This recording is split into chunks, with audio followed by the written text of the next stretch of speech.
Ever stood in front of a painting in a museum or maybe a beautiful cathedral in Italy and started tearing up for no logical reason? Or found yourself unable to stop thinking about a conversation, a cause, or an issue that on paper has nothing to do with your daily life? What if I told you that these moments aren't just random emotional hiccups, but rather an invitation, a dare even, calling you to something deeper, something that might be connected to your purpose? Hey there, fellow travelers, and welcome back to Get In, You Are Driving, where we explore what it means to take the wheel in life's journey.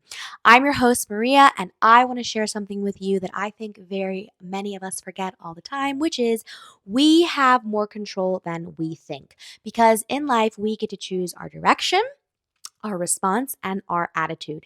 Sure, the road might get rough, and sometimes it might feel like life has thrown us into the passenger seat. But at the end of the day, this is what I know to be true. You're always the one driving, and sometimes all you need is the courage to get in the car day after day and keep on moving. Today, we're going to be talking about why you need to take the scenic route sometimes, because there's something very profound about paying attention to the things that move you. Let me tell you something more personal to me. Um, a few weeks ago, actually. Yeah, now it's been a few weeks. I was having coffee with a friend and we were discussing a very particular topic. And at a certain point, I suddenly found myself zoning out as we were talking about this because it mattered to me. And I noticed that my heart started racing very unexpectedly. And then I truly felt tears forming in my eyes. So my friend was still talking like this is one of those things where you kind of see in the movie where it focuses in on the character and like everything's happening around them, but they're like zoning out and in their own world. All I could think in my head was, why do I care about this so much? Like, why am I crying? Because it's not at all something that was connected to my daily life.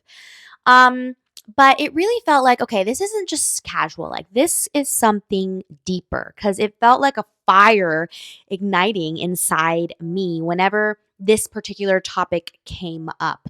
And I'll never forget as I'm still zoned out and she's talking and I'm thinking, why does this matter to me? Da da da, tears welling up. This voice in my head, which really felt like a dare, said, so what are you going to do about it?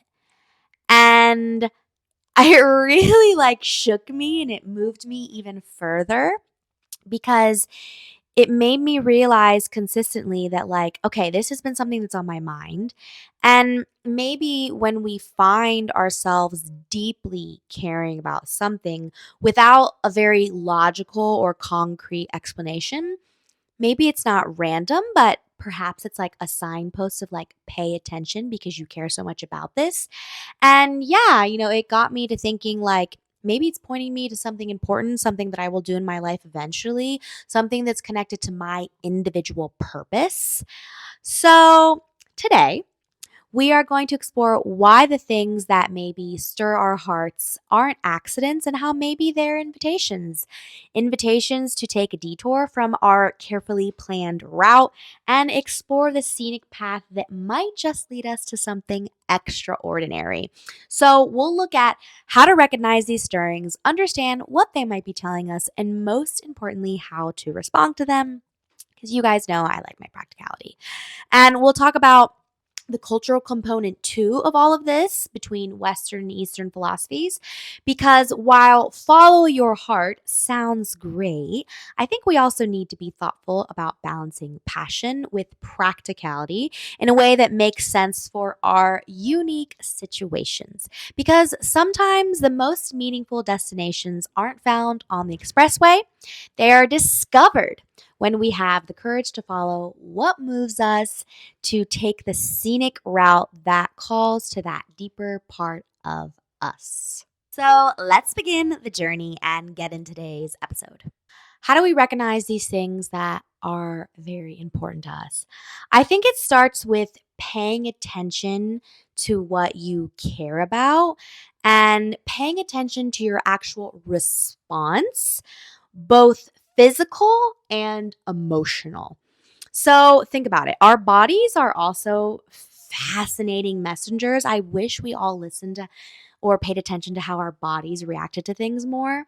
They often tell us things before our logical minds can even process what's happening. I mean, think about it. Have you ever noticed your heart racing when you encounter certain topics or ideas, or you're talking to a certain person, doing something, whatever it may be, or maybe you've like experienced that lump in your throat or the tears welling up unexpectedly. Again, these physical reactions I think could be worth exploring further and paying attention to. I know that I have learned slowly to pay attention to my bodily responses with certain things because I know for me, when my heart races and when I feel that like flutter or excitement or when tears come without like any warning, that it's helpful for me to pause and ask myself why this particular moment or topic or person is affecting me. Sometimes you can't do it there in that moment, but like later on. Um, so yeah, there's the physical response. I think we should all pay more attention to that. And then there is the emotional response, which is the feelings of pride, like when you see someone accomplish something in a particular field. There's the curiosity that keeps pulling you towards a certain topic, maybe a certain person, or feeling deeply moved by a story, a song, movie, art, right? These emotional cues that are strong, again, they might be little arrows pointing toward what personally resonates with you. So yeah, let's think about that. This is something that I do a lot when I'm trying to understand why I care about something that has no logic to it. And you can think of it as just like the persistent thought test. So basically, it's those reoccurring thoughts that simply won't leave you alone. You know, the ones where it's like, I want to do that, or I really like that, or I should learn more about this. And no matter how many times you push that thought away, it keeps coming back when that topic or idea pops back into your head. Um, this for me has been one of the biggest indicators that I need to do something about something. Because I know that when I have the same thought coming back to me day after day, week after week, month after month, I'm definitely like start to wonder and realize like, okay, if it doesn't go away, maybe this means I need to explore this further. And I've had that happen with several things in my life. So, I want to share a practical exercise that's been helpful for me that's like identifying these stirrings or these pulling towards something. And it's called the PB3 exercise. And this is actually from Mike Kim's book, which is called The Brand Is You. And he gives you these three very thought provoking questions. So the first question is, what do you hate? And I don't mean your neighbor's loud music, but more like the problems or struggles in the world or in your field that really bother you. These pain points that genuinely are troubling you, this could be connected to something that you really care about. The second question is, what absolutely breaks your heart? So, again, these are the issues that move you emotionally, that perhaps motivate you to want to make a difference. And then, third, what problems can you solve, right? Because it always goes back to the individual self.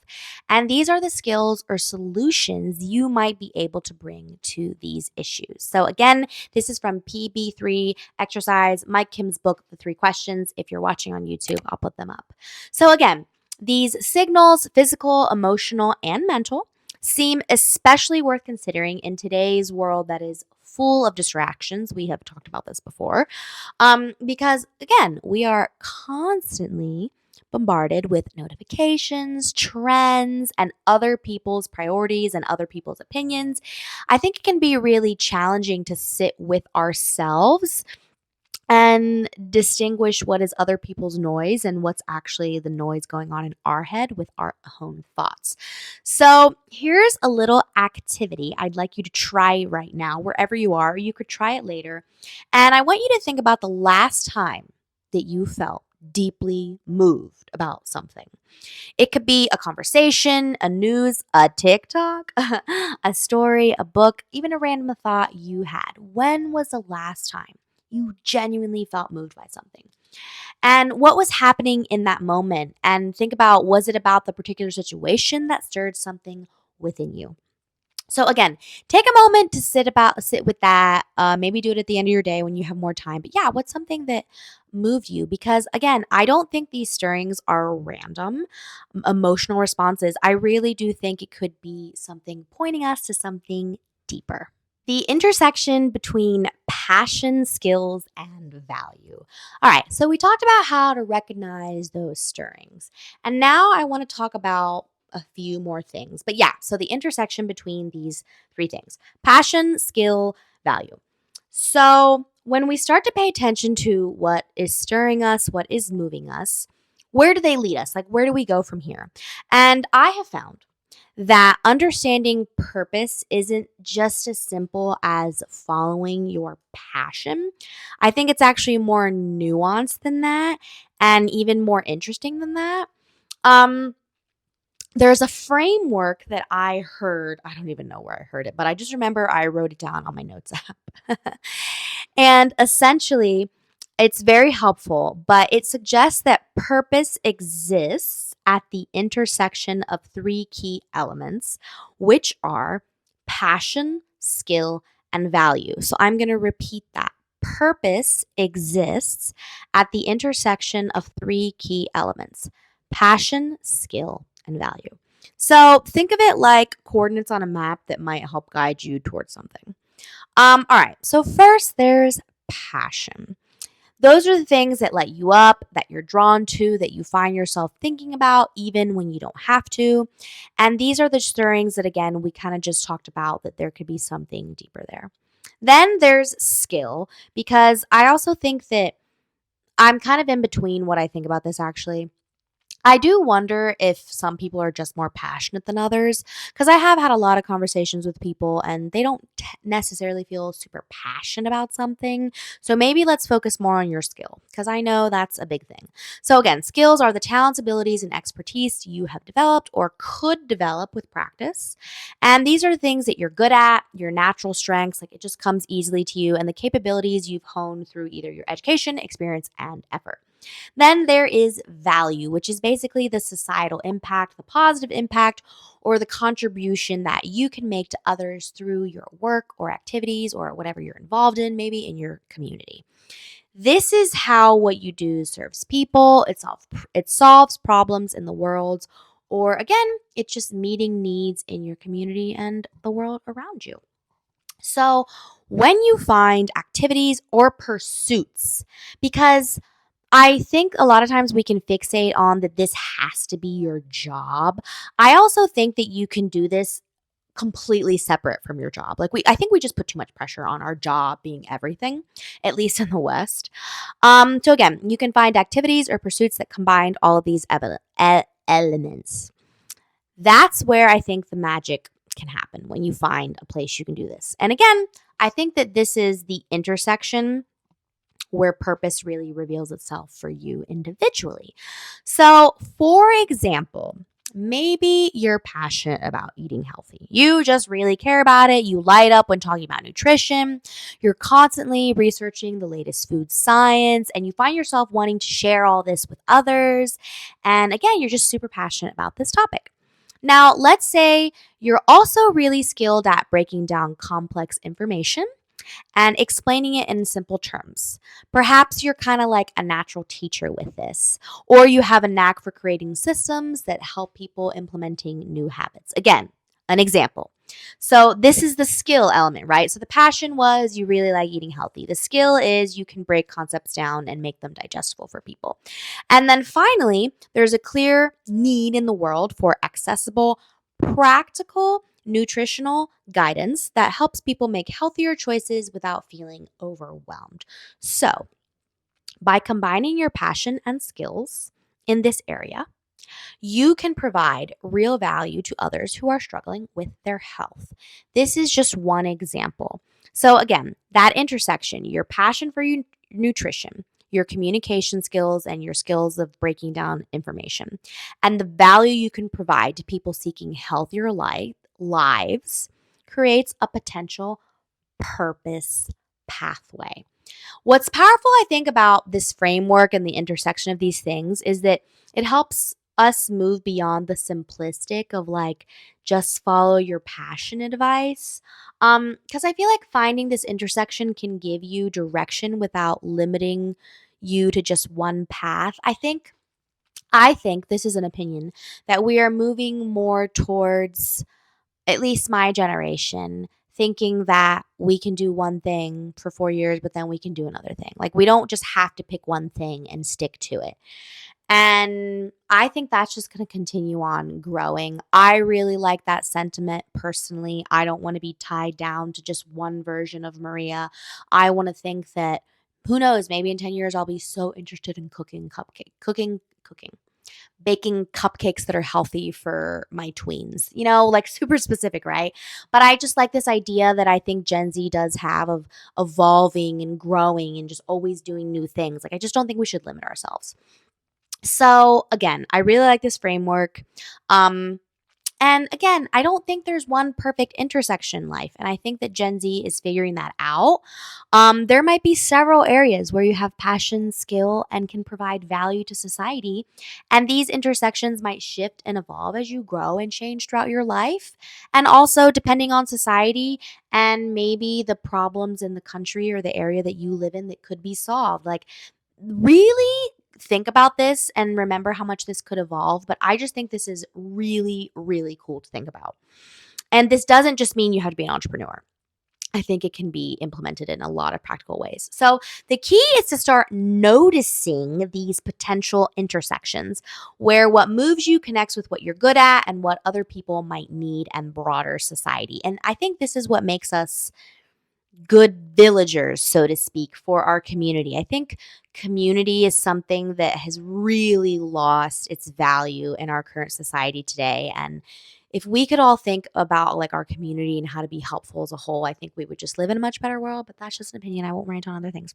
So again, this mindset helps us look for purpose in a more holistic way rather than putting the pressure on just passion and maybe even making it too much about ourselves.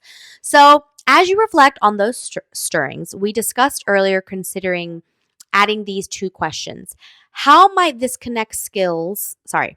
How might this connect to skills I have or could develop? And how might this potentially create value for others? So these are just two more questions to think about. So again, think about what you're good at now, or think about something that you think you could be good at. I wouldn't recommend doing something that you really have to work super, super hard at because I think it would get draining. And again, these questions and just this way of thinking, I really think can help you get started here. All right, now I want to get into Eastern and Western cultural perspectives on passion and purpose because I don't know about you, but as for myself, I think a lot about how much am I a product of my environment? And I really like to be open to new ideas that are very foreign to me because sometimes maybe what we believe isn't right or the best thing, or there's other ways to view it. So I will acknowledge that I am probably much more biased, right, to what Western perspective has about job and finding yourself and purpose. And I really wanted to think about like, okay, what are they saying over there on the other side of the world? So, again, we've explored how to recognize our stirrings and that framework of passion, skill, and value intersecting with purpose. But I want to have, again, like I said, an honest conversation about this because I do think a lot about the cultural context of this follow your passion, follow your dreams advice. And I still don't know exactly how I feel about it. So, again, you see that this idea we should all fall for is follow our passion.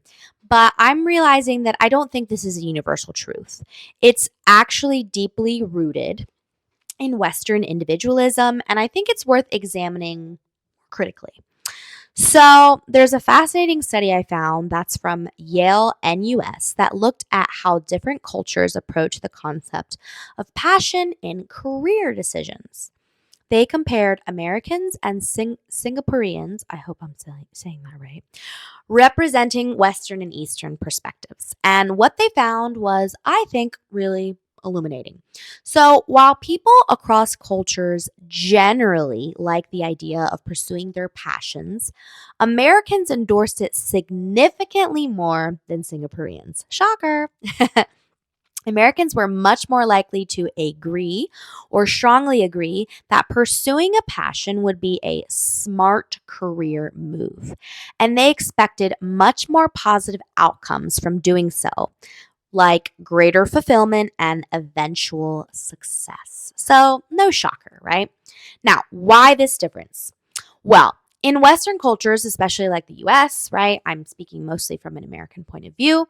We do prioritize independence and individualism. I mean, this is not arguable. Our uniqueness, our personal accomplishments, and our individual interests often do guide our major life decisions. I think that's a pretty objective truth about us. But in many Asian cultures, decisions are frequently based less on personal interests and more on practicality and obligations to family and community. I mean, for example, Japan is a much more collectivist culture. It's not an individualistic culture. And I always find it so fascinating when I see Japanese people. They're they're just so different and they're just such a calm, collective society. Anyways, maybe this is me ranting on about how Japanese people fascinate me. But but anyways, they're just so different. Okay. So, here we go. This research has really made me think about my perspective and be vulnerable with myself.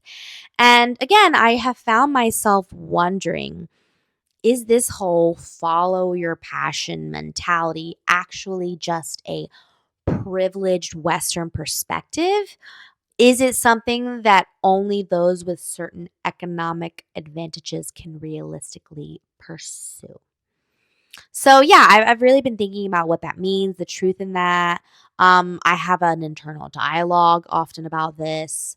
Because I do think on one hand, I deeply believe in paying attention to what moves you. Like this is literally why I'm sharing this podcast episode because I do believe that there are things that we are attracted to with no particular reason. But on the other hand, I question whether this emphasis is potentially selfish and unrealistic for many people. There's a tension. There's a tension, and between pursuing what moves you and making practical considerations about stability, obligations to family, and financial security. And I think I'm coming to this conclusion, but I'm still having this debate with myself, and I've been asking people in my life about it. I don't know if there's one right answer. What I do believe strongly, and this is something I've been, again, thinking about a lot, is that there is tremendous dignity in all work. Tremendous. Um, I think about this all the time when I walk down the street and see people doing what would be considered an unglamorous job. For example, here in Spain, there's always trash cans on the road. And very often you see the people with like the trash people and they have these like big carts and they have like a broom and a trash can. And every single time, I sincerely mean this, every single time I see them, I'm like, oh, I appreciate them so much because they clean up the sidewalk, they remove the trash. Like, we need somebody to do that. That keeps the street orderly and nice for us to walk on. Like, I appreciate that. Like that is so necessary. And again, like there's so many examples. I mean, the bank teller who processes your transactions with a smile, the gas station attendant who's there at 2 a.m. when you need gas because you're on a long road trip, the janitor keeping public spaces clean, the shelf stocker at the grocery store making sure that your product is there when you go down the aisle that you're in. Again, the people doing trash, making cities livable. These jobs might not be what we think of when someone says, follow your passion, but they are absolutely essential and absolutely important. And again, they contribute to society in very profound ways. Like my life, all of our lives are easier and better because of these people and the work that they do. And there is, again, just immense dignity in everyone's contribution. Like, I do not believe the lawyer is better than the janitor at a law firm. I don't. They're both doing something really important. And I don't agree with the sentiment of, having pride that you don't want to work a certain job because it's not dignified. Like, sometimes life puts you in situations that you don't want to be in, but I really do believe all work is dignified. And there is nothing cooler and more amazing and more impactful. I didn't have this in my notes, but I want to share it because I'll never forget it. I was in Seville and I was at the train station and me and my friend and we there was a little coffee place and we went and the cash register guy was a little bit older and he was so sweet. He was like, "Ay, hola, what coffee do you want? Yes, and this one, do you want some sugar? Do you want your milk to be hot? Okay, thank you so much." He was so pleasant. He was so happy to be there. He wasn't looking at it like, "Oh, I hate my job. I'm so pathetic because I only sell coffee." And he really impacted me. He made me I was such a pleasant experience to get my coffee and see him putting in the effort to know my order and if I wanted sugar and if what type of milk I wanted. Like it meant so much to me. And those people that, let's say, again, are working a job that most of us would classify as not super glamorous, that are just so helpful and so excited to be there, they are so impactful. And I'll just never forget that experience with him in Seville. Like, it was just so, so cool. So, again, where does this all leave us? I think it points to finding a healthy balance of following your passions but being practical, and one that respects both our inner stirrings and the practical realities of life. And I think different cultures, these Eastern and Western cultures, can both teach us very valuable lessons. Because let's be real, follow your passions is great, but let's say you're a man and you love guitar and you want to be a guitarist and that's your life goal. But let's just say you got your wife pregnant and the baby's on the way. Well, if you are not making money off of this guitar passion, you might just have to go out and get yourself a job, right? Like, that's more realistic. Like, I'm all for following your passion, but if you have like real responsibilities, like that's also different as well. So, again, I think there's valuable lessons that both philosophies can teach us. And I think sometimes in the West, we look too much at ours.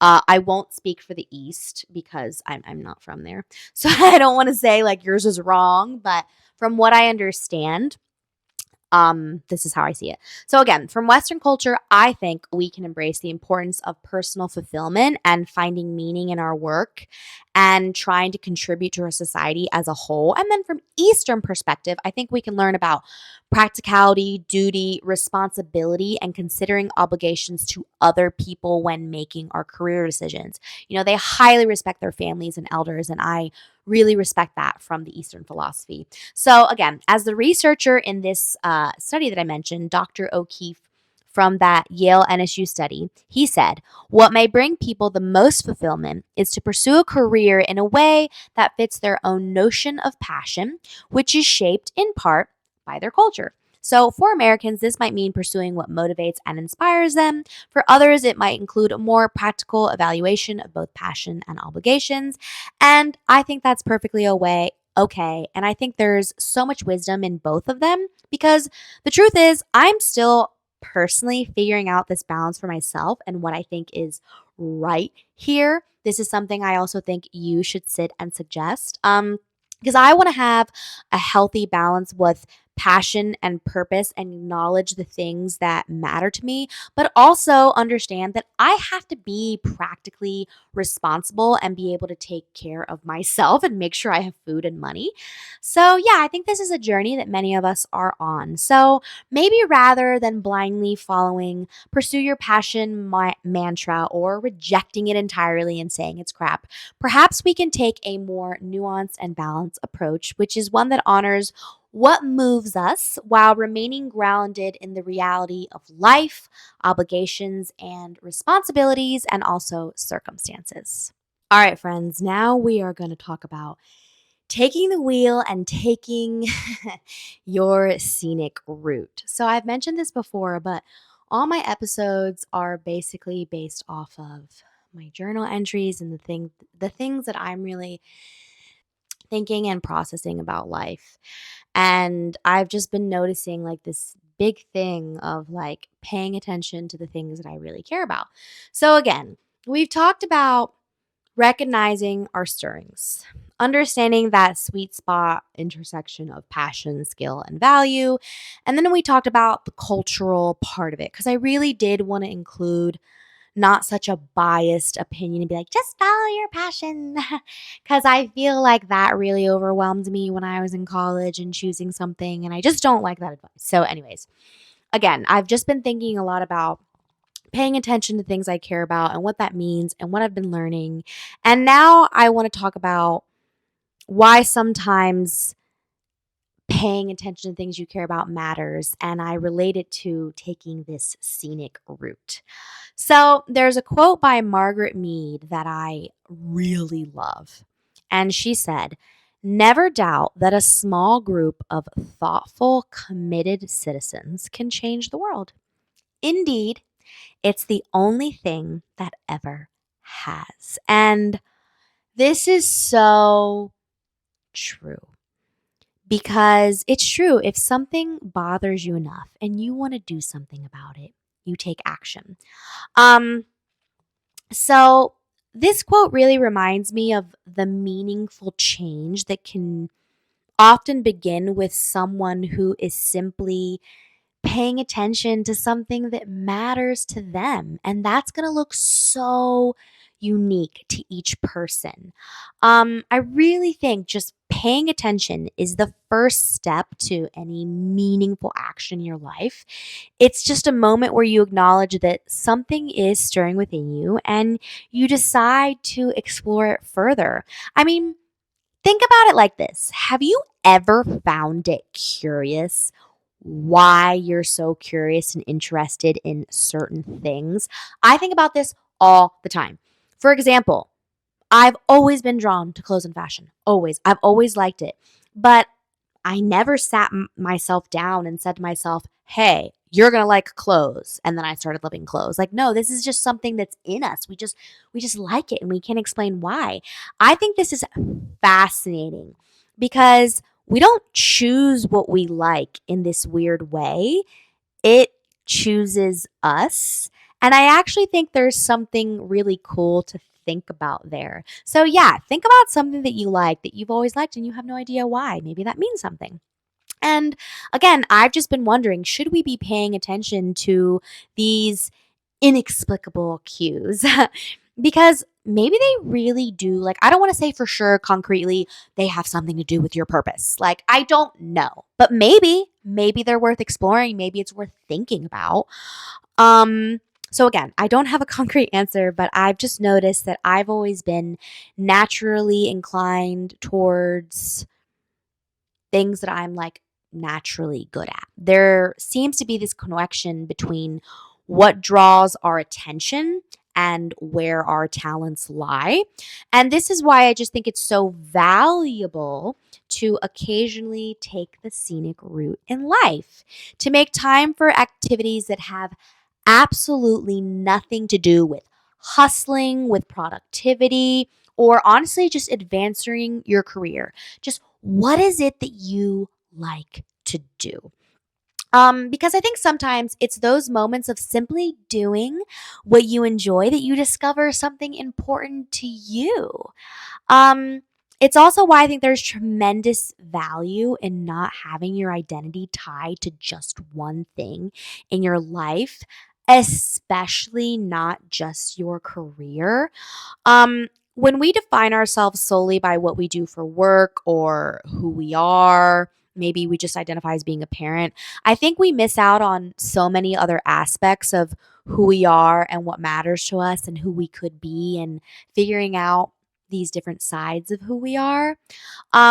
So, again, slowing down is so crucial. And I think we are starting to understand this a little bit as a society, but I still think hustling is extremely, extremely worshipped. Um, because again, we're constantly rushing from one task to the next. I mean, I am so guilty of this. I wake up and to do, to do, to do, to do, to do. And I'm like, I can't even like enjoy my cup of coffee because I need to go do something. I got to control those thoughts, but you get what I mean. Because again, we're always focused on efficiency, productivity. We don't give ourselves this space to just sit with what's in our mind, to hear our inner voice. Like, think about it. Do you ever stop just to not think about anything and lay on your couch and just go blank? Like, what comes to your head and why? Like, that's kind of interesting. Like, what are we trying to tell ourselves? Like, again, it's like trying to listen to a quiet conversation while standing next to a jackhammer. It's just impossible. So yeah, finding that balance between action and reflection is key. We need both. Action is super, super important. I'm all about action. I'm all about action always being like, not always. I feel like action is the antidote to help with suffering and maybe, yeah, when you're struggling through something. Um, but we need reflection as well. Absolutely, absolutely. And action without reflection can lead us down paths that don't truly align with what matters to us. And reflection without action can leave us stuck in endless contemplation without ever making progress. I'm going to put that up on YouTube because I think that's something you should think about more. I'm going to repeat it actually. Action without reflection can lead us down paths that don't truly align with what matters to us. And reflection without action can leave us stuck in endless contemplation without ever making progress.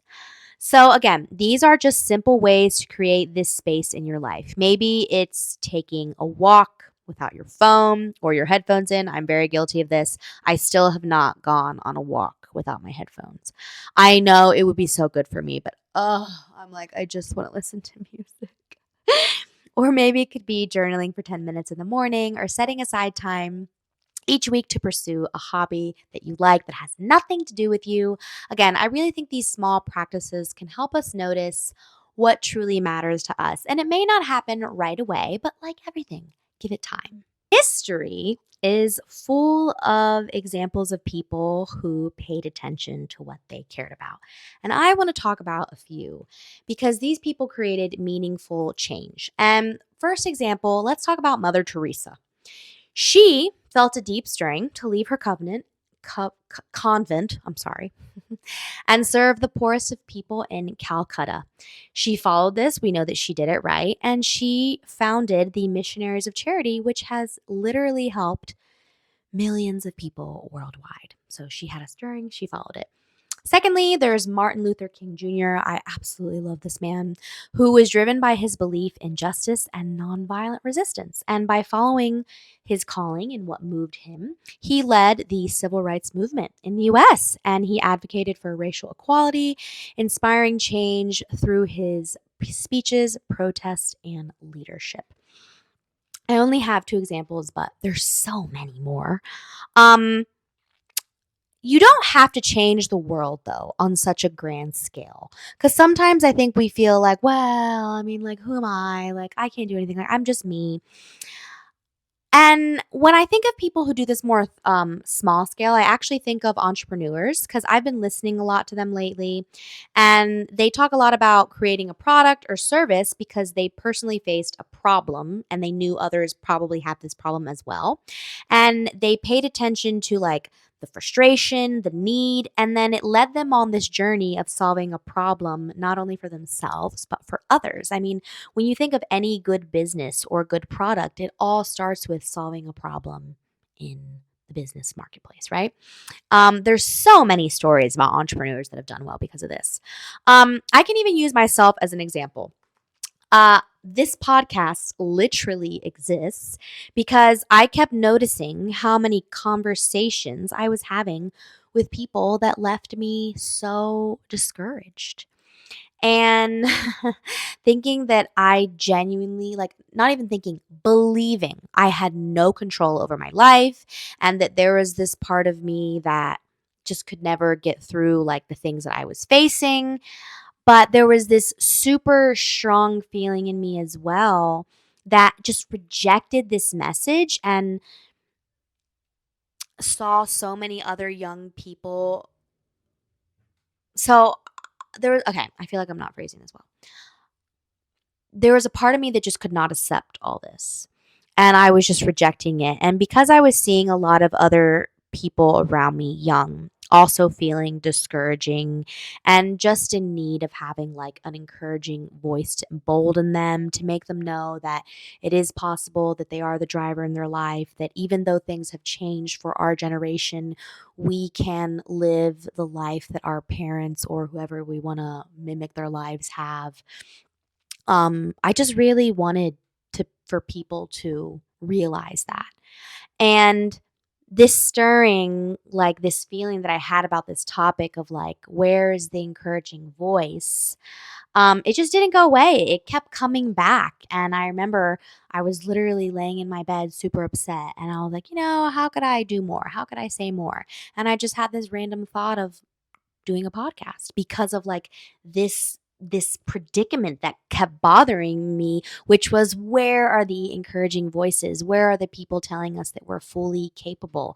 And a lot of it was me having to believe this for myself. Like the amount of times I questioned, do I actually believe that I can create the life I want? Like I battled that for a long time.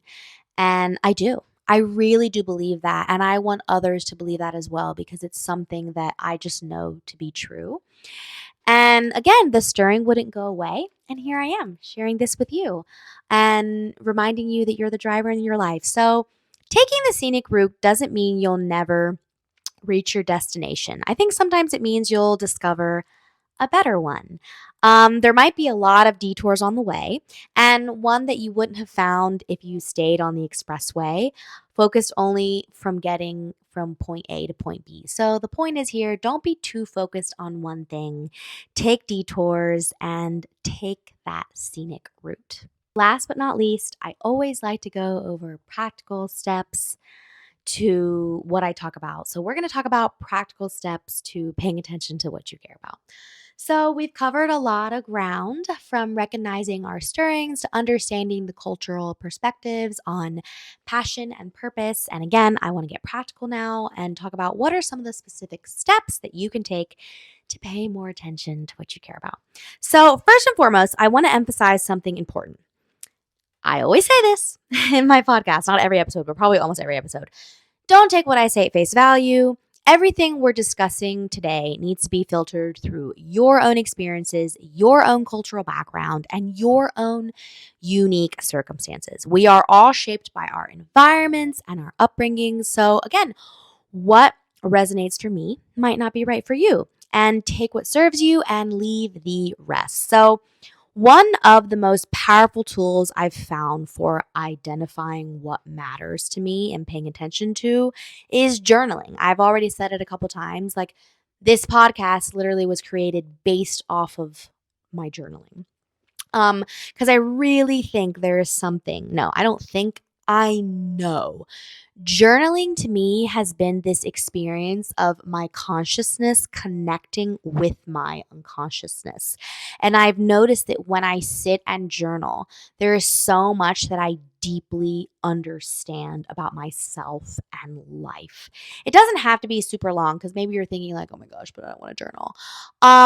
It can be very brief, but just it really does help you think about, no, not help you think about. It helps you to connect the conscious to the unconscious. I really do believe that. So, again, there's something about putting pen to paper that I just really think helps clarify our thoughts and put them all together. Because you might have a really good thought, but if you don't jot it down and think about it, like that's it, it's gone. So, here are a few journal prompts that might be helpful. What activities make you lose track of time? When was the last time you felt fully alive? What were you doing? What topics of conversation make you light up? If money were no object, how would you spend your days? What issues or causes make you feel angry, sad, or moved to action? Now, when something does move you, when you feel that stirring we talked about earlier, there are questions you can ask yourself to go deeper. And here are those questions. Why does this particular thing affect me so strongly? Is this a one time reaction or have I noticed this pattern before? What specific aspects of the situation or topic am I drawn to? If I were to follow this stirring, what might that look like? And what's stopping me from exploring this further? If you're on YouTube, I'll put them up so you can see them. Remember our intersection framework? Here are a few questions for that. Does this genuinely excite or move me? That's the passion. Am I good at this or could I reasonably develop the skills needed? That's the skill.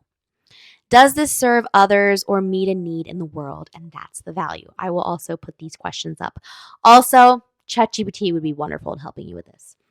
So, again, if you can answer yes to all three of these, you might be on to something worth pursuing. The last three that we talked about that have to do with passion, skill, and value. So, of course, identifying what matters to you is just the beginning. Taking action requires courage. This is the second part. The courage to take that first small step, even when you're not sure where it might lead. So, I find it helpful to think of these as just first little baby steps, like not commitments, just experiments. Like, I mean, the first thing is just pay attention to what you care about. Then the action comes in. And that does require slowing down. Like, I will admit, I didn't know I cared about certain things until I started to slow down. Because you're not deciding your entire path in life, you're just looking at possibilities. You might end up realizing you care a lot about hockey and then you go do hockey and you don't like it, like again, you're going to win some, you're going to lose some. Um so again, maybe the first step is super simple. You're simply reading a book on the topic, you're taking an online course, you're having a conversation with someone in the field that you're interested, you're volunteering a few hours of your time to do something that you like in the community. Again, small low risk actions can help you gather more information about whether this is truly something worth pursuing. Remember, it's not a commitment, it's just experimentation. And as you move forward, how do you stay in your driver's seat? Well, it starts with regular check ins with yourself.